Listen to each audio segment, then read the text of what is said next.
What's up guys, my name's Captain Dave and welcome to Mass Effect.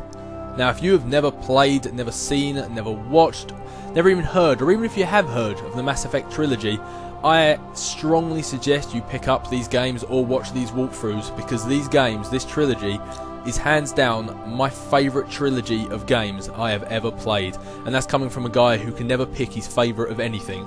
These games are the best games I have ever played. I mean, if you're a sucker for a good story, as I am, then these games absolutely nailed it. If this game was a work of art, then it would take a massive dump on the Mona Lisa, because to be honest, that's what this trilogy is. It is gaming art form. They got everything perfect. But these games are marathons, so don't take my word for it. Come see it yourself. Let's do this. Welcome to Alliance Military Database. Classified information requested. Establishing secure connection. Secure connection confirmed.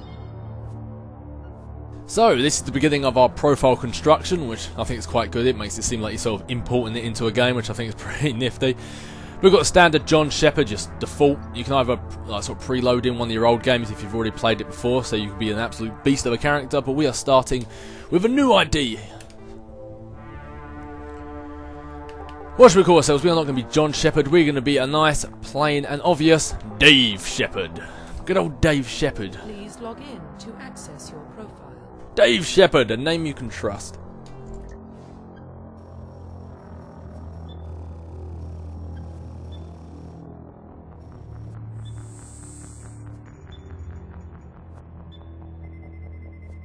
Warning, data corruption detected.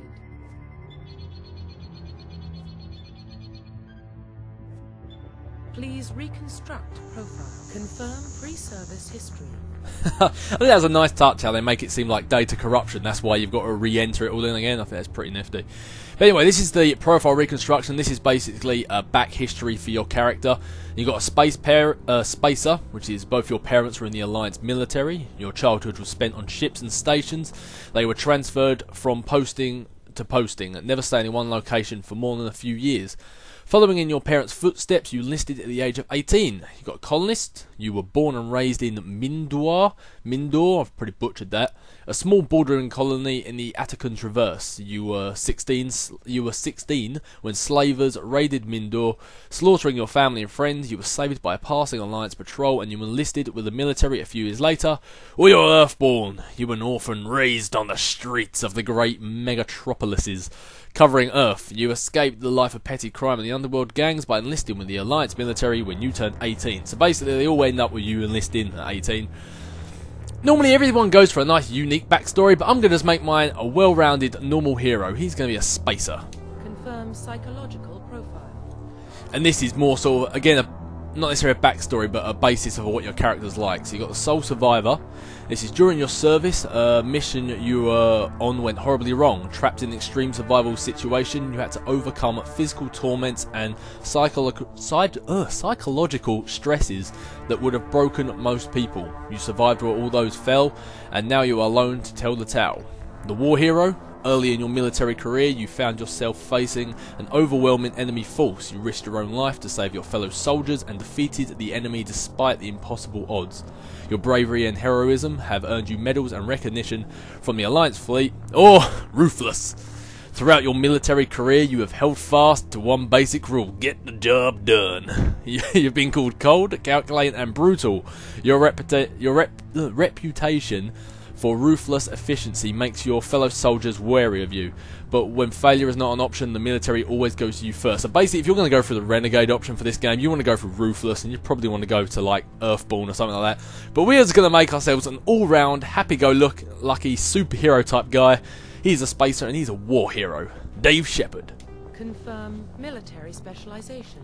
I'm not going to go through and read every single one of these because this will take forever, but basically you got your different types. You got a soldier who's all round sort of guns and weapons, an engineer which is basically more of a tech expert, adapt that is all basically biotic powers, which you'll get to know later on, but it's kind of like almost like telekinesis to a certain extent. Infiltrator is a mixture between soldier and engineer. Sentinel is a mixture between Engineer and Adept, and Vanguard is a mixture between Adept and Soldier. Now Sentinel I think is probably a good choice to use, and I know Adept becomes really powerful, but throughout the rest of these games I'm going to be Vanguard, and you can change in between games, but I think why not stick as Vanguard throughout the entire thing. It's not the best class, but it's the class I'm going for. Confirm facial identification. And we're going to stick with a standard default Shepard just because he looks so fantastic as it is. Profile reconstruction complete. And that sounded really gay, but throughout the games I find it's best to stick with default Shepard. But anyway, that's Dave Shepard. He is a spacer, a war hero and a Vanguard. Let's do this. Identification confirmed. Yep. Subtitles on, normal, autosave. Defensive only, yeah, you basically have a choice of they can never use their powers unless you tell them to. Active, they just constantly use them, but I use defensive. They defend themselves, but they never use their powers unless you tell them to otherwise. It's the way I likes it.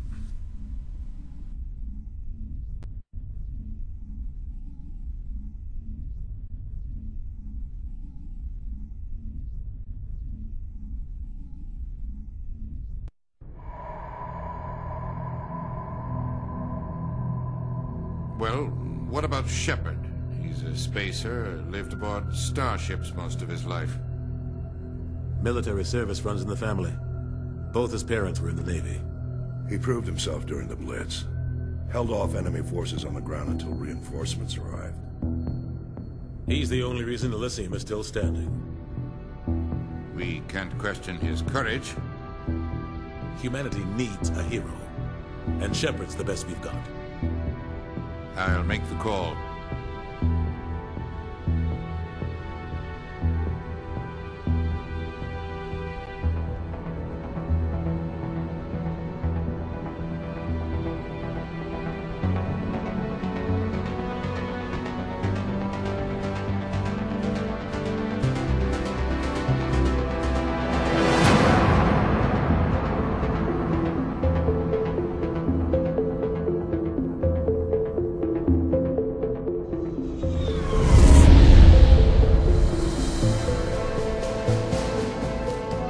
Arcturus Prime relay is in range. Initiating transmission sequence.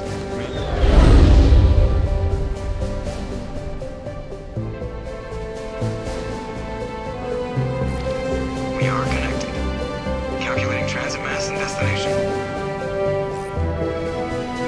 Relay is hot. Acquiring approach vector. All stations secure for transit.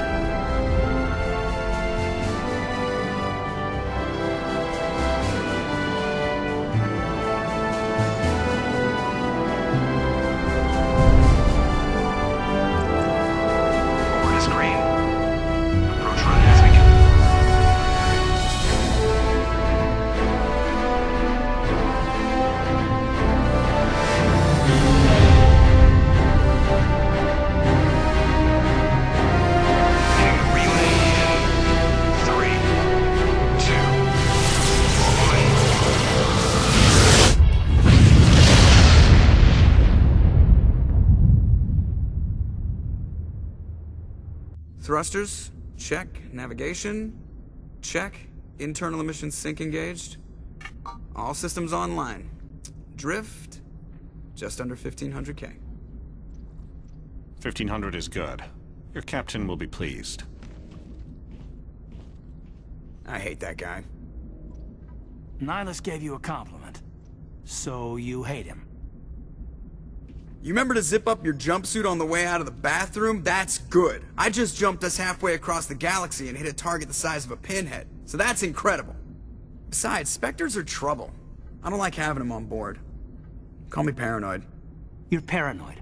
The Council helped fund this project. They have a right to send someone to keep an eye on their investment. Yeah, that is the official story. But only an idiot believes the official story. They don't send Spectres on shakedown runs. So there's more going on here than the captain's letting on. Joker, status report. Just cleared the mass relay, Captain. Stealth systems engaged. Everything looks solid. Good. Find a comm buoy and link us into the network. I want mission reports relayed back to Alliance Brass before we reach Eden Prime. Aye, aye, Captain. Better brace yourself, sir. I think Nihilus is headed your way. He's already here, Lieutenant. Tell Commander Shepard to meet me in the comm room for a debriefing. You get that, Commander? Great. You pissed the captain off, and now I'm going to pay for it. Don't blame me. The captain's always in a bad mood. Only when he's talking to you, Joker. And here we go. And yes, by the way, that was the voice of Seth Green doing Joker, and it was also the voice of David Keith doing Captain Anderson. Yes, get ready, the celebrities pour in throughout this game. The captain's waiting for you in the comm room, Commander. You probably don't want to keep the captain waiting, Commander. You're right, Caden. I do not want to keep the captain waiting. Oh, there are so many things to talk about in this game, so many things to do. He marched by like he was on a mission. He's a Spectre. They're always on a mission. And we're getting dragged, right along with him. Relax, Presley. You're gonna give yourself an ulcer. And you've got plenty of people to talk to. There is just so much to say and so much to do, but first, we've got Navigator Presley to chat to. Congratulations, Commander. Looks like we had a smooth run. You heading down to see the captain? Sounds like you don't trust our Turian guest. Sorry, Commander. Just having a chat with Adams down at engineering. I didn't mean to cause any trouble. But you have to admit, something's odd about this mission. The whole crew feels it. You think the Alliance brass is holding out on us? If all we're supposed to do is test out the stealth system, why is Captain Anderson in charge? And then there's Nihilus. Spectres are elite operatives, top covert agents. Why send a Spectre, a Turian Spectre, on a shakedown run? It doesn't add up. Are we a little bit racist there, come on? Presley? Or speciest, I guess I should say. You don't trust Nihilus? I don't like Turians in general. It runs in my family. My grandfather fought in the First Contact War. Lost a lot of friends when the Turians hit us. That was 30 years ago. You can't blame Nihilus for that. No, I guess not. But it still makes me nervous to have a Spectre on board. Especially a Turian. We're an Alliance vessel, human military, but Nihilus doesn't answer to the captain like the rest of us. Spectres operate outside the normal chain of command. And they don't come along just to observe shakedown runs. Nihilus looks like he's expecting some heavy action. I don't like it. Yeah, well, you're a big speciest. There's probably a lot of things you don't like. What do you know about the stealth systems? I just know it masks our location from scans and sensors. Cutting-edge technology. The Normandy's the only ship with this prototype drive. But why are we fully staffed? A skeleton crew would be cheaper. Less chance of security leaks, too. Plus, there's Nihilus. It's pretty obvious this shakedown run is just a cover. For what? Damned if I know, Commander. We're out here on false pretenses.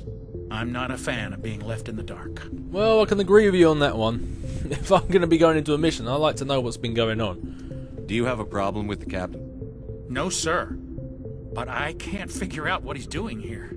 Captain Anderson is one of the most decorated Special Forces officers in the service. If he melted down all his medals, he could make a life-size statue of himself. You don't send a soldier like that on a do-nothing mission. He's treating this shakedown run too seriously. Something big is going on. Well, I don't like his attitude of Navigator Presley, but he is definitely onto something. I'll see if I can get some answers when I see him. Good luck, Commander.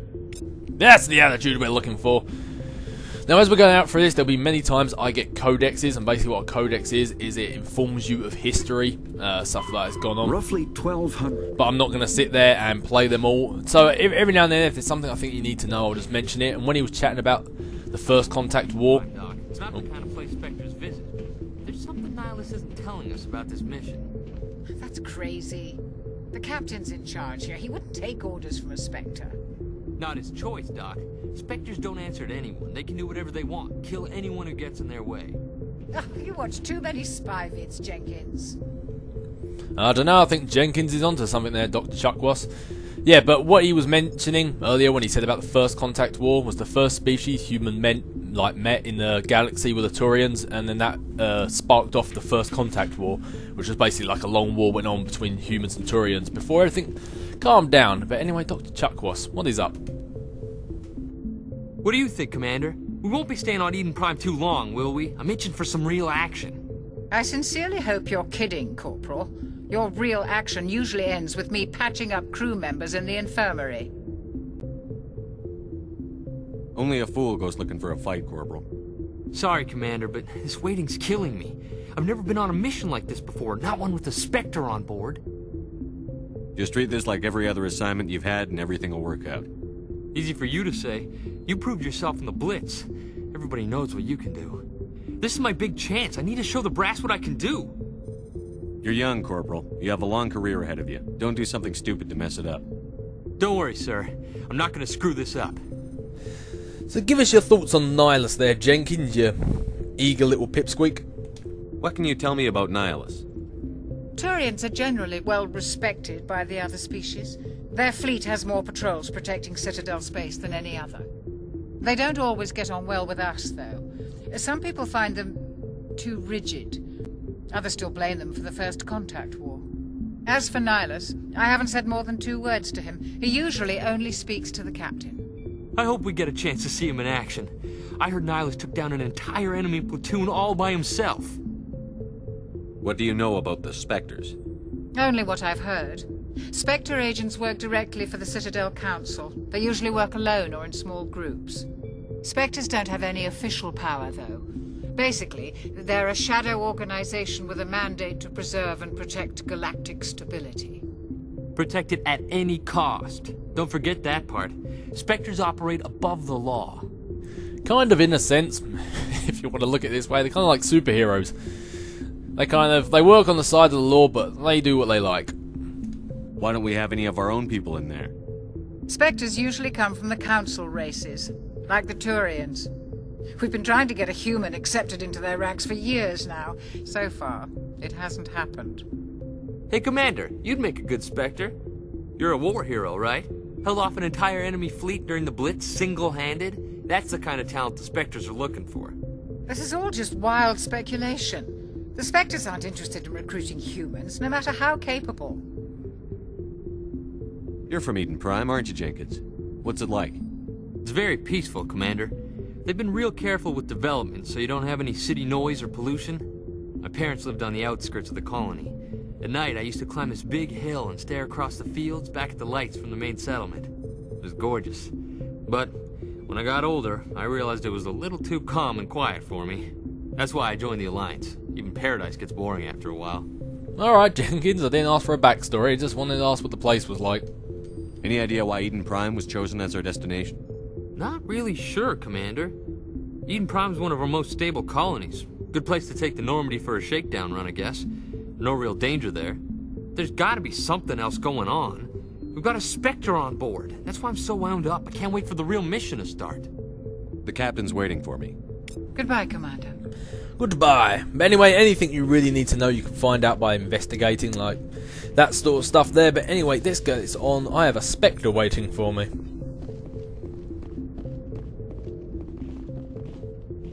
Commander Shepard, I was hoping you'd get here first.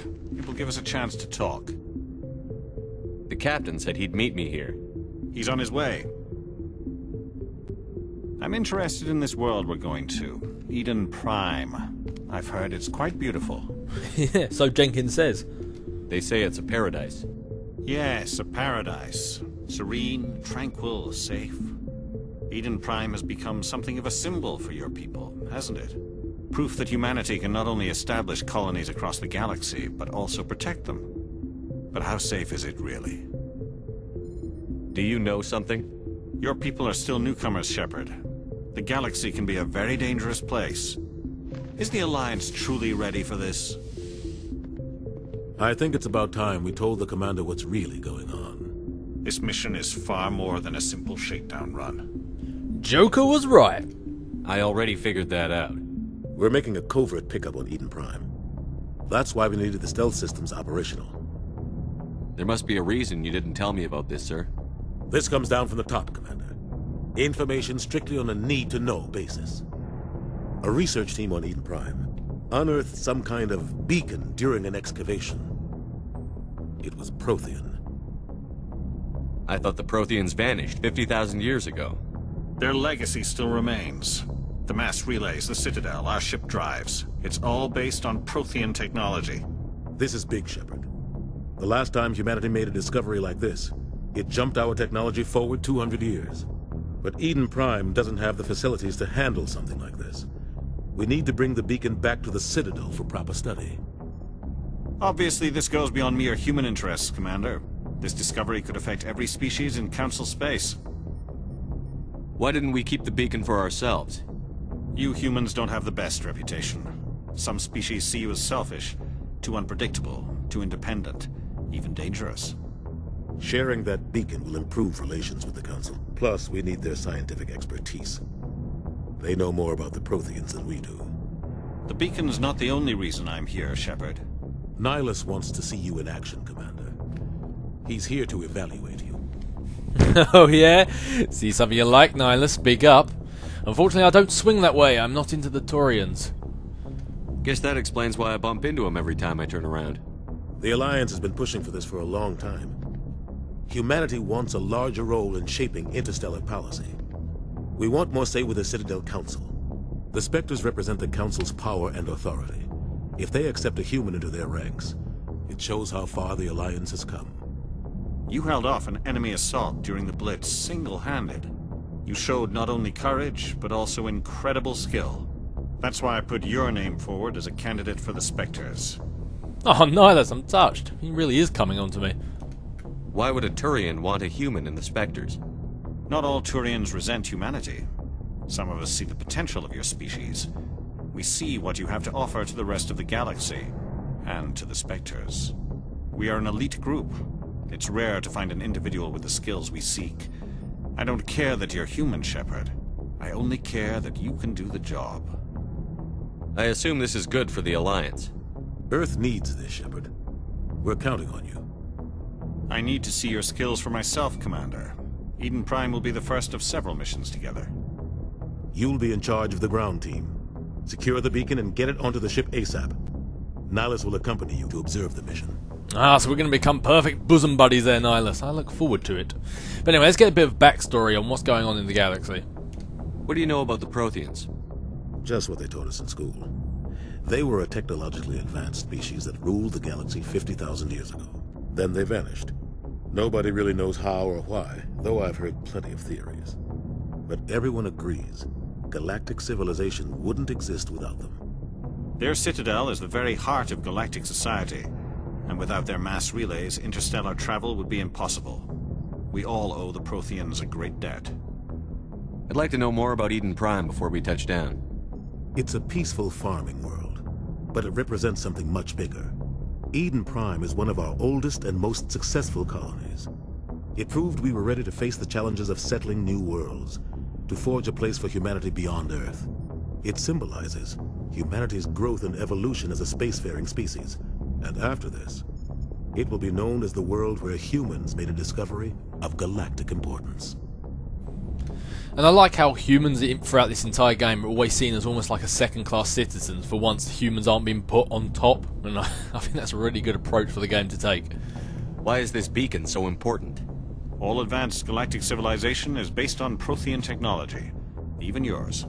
If we hadn't discovered those Prothean ruins buried on Mars, we'd still be stuck on Earth. That was just a small data cache.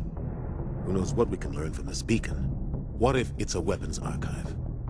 We can't let it fall into the wrong hands. Like who? The Attican Traverse isn't the most stable sector of Citadel space. There are plenty of raiders and criminal groups active in the region.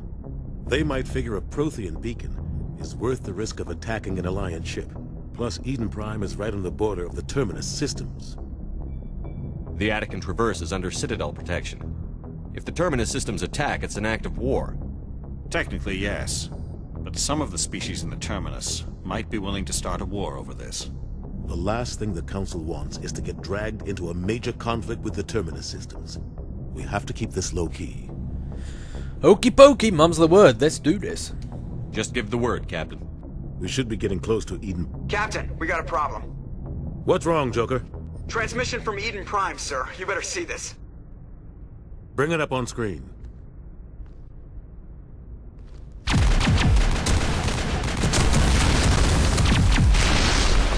Get down!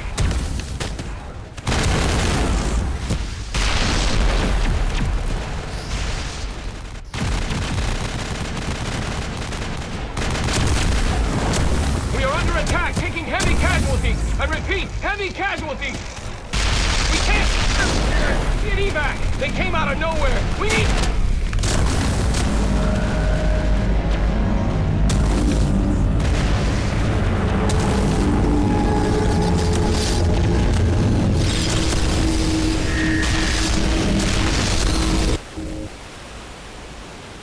Everything cuts out after that. No comm traffic at all. Just goes dead. There's nothing. Reverse and hold at 38.5.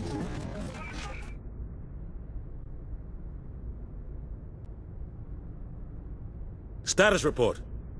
17 minutes out, Captain. No other Alliance ships in the area. Take us in, Joker. Fast and quiet.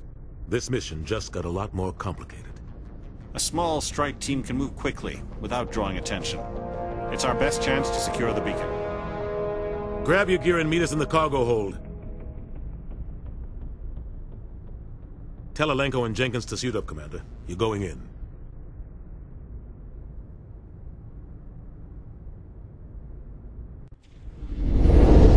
Engaging stealth systems. Somebody was doing some serious digging here, Captain. Your team's the muscle in this operation, Commander. Go in heavy and head straight for the dig site. What about survivors, Captain? Helping survivors is a secondary objective. The beacon's your top priority. Approaching drop point 1. Nihilus, you're coming with us? I move faster on my own. Nihilus will scout out ahead. He'll feed you status reports throughout the mission. Otherwise, I want radio silence. We've got his back, Captain. The mission's yours now, Shepard. Good luck! We are approaching drop point